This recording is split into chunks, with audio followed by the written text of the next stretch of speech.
राजा जी को तहे दिल से गच्ची फैमिली की ओर से आपको स्वागत है और नमन करता हूँ। और जितने भी आदर डिग्निटरीज आई हुई है इस मंच पे सभी आप सभी को भी तहे दिल से स्वागत है।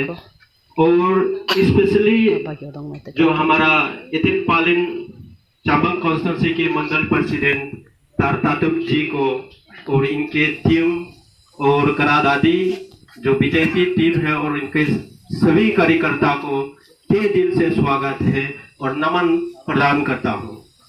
और मैं ये भी धन्यवाद देता हूँ, आप ये कार्यक्रम आप लोग का है और हम फैमिली को यहाँ पिछी तनाम के आदर और सम्मान ये दिन आप लोग ने रखा। इसमें पिछी तनाम की गया गुजरा हुआ काल और लाइव हिस्ट्री को छोटा सा प्रकाश करने के लिए हमें समय दिया, उसके लिए भी धन्यवाद।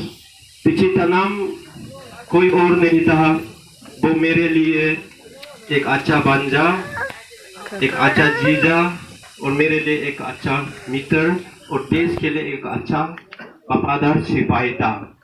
उनका जन्म 10 अक्टूबर 1983 ऋषि विलेज में हुआ था। और इनके पिता श्री पिछी तनर आप भी जीवित है, हम सबके सामने में प्रस्तुत है। ये अभी इनके पहला पुत्र पिछी सखी की सहारा से जी रहे हैं। और इनके माँ श्रीमती लेट पिछी यमम और पिछी तनाम उन्होंने उनकी प्राथमिक शिक्षा वो अपने गांव से की, जिन्हें हम लोग जानते हैं गवर्नमेंट आईबी स्कूल ऋषि से। और उसके साथ उच्च प्राथमिक शिक्षा उन्होंने गवर्नमेंट मिडिल स्कूल रुंगते से की। और उसके बाद उनके माँ 5 सितंबर 1997 को देहांत हो गई और उनकी एक सहारा चला गई और वो एक बेसहारा बन गई। और उनकी माँ की मरने के बाद देहांत के बाद 2 साल तक वो ऐसा गुजारा। और उनके बाद उन्होंने यीशु मसीह परमेश्वर को जाना और उन्हें अपना सहारा चुनते हुए 4 अप्रैल 1999 को पिछी तनाम ने बपतिस्मा यीशु मसीह के नाम से बपतिस्मा ली। और उनके लास्ट एम्स जोधपुर में आखिरी सांस लेते हुए भी उन्होंने प्रभु यीशु की एक अच्छा परमेश्वर का एक सच्चा वफादार विश्वासी बन के रहे और मरे।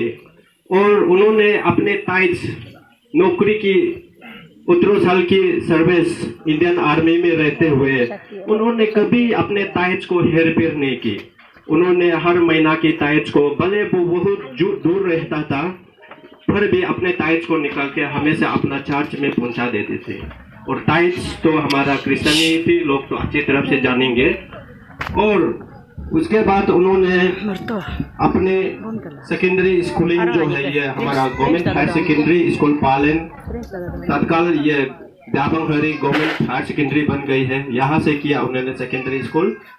आफ्टर स्कूलिंग सेकेंडरी स्कूल उनकी रुचि पढ़ाई भी नहीं थी, तो उन्होंने फैसला किया कि इंडियन आर्मी, जैसे कि उनके बड़े भैया ने आगे कह दिए कि उनकी रुचि इंडियन आर्मी पे चले गए।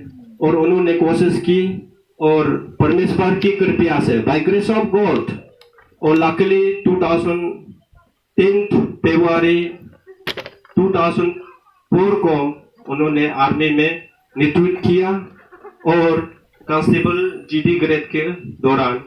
और 11 साल उन्होंने देश की सेवाएं में एक कांस्टेबल के रूप में उन्होंने सेवकाई की। और 1 मार्च 2015 को उन्हें लेस नाइक के रूप में प्रोमोट किया गया।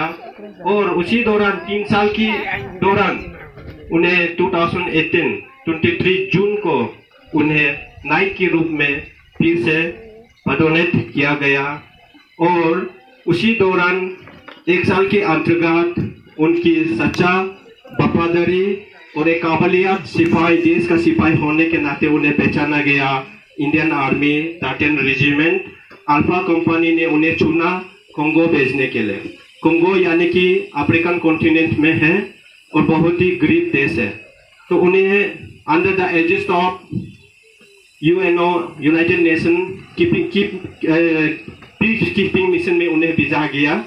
तो उन्होंने वहाँ 1 साल अपने कर्तव्य निभाई और अपने मिशन कंप्लीट होने के बाद उन्होंने 31 जुलाई 2020 को अपने देश भारत लौट आई और तब से उनकी तबीयत थोड़ा बिगाड़ने लग गए। तो उन्होंने हमें बताया, हम सब फैमिली को बताया कि उनकी तबीयत थोड़ा खराब हो रहा है।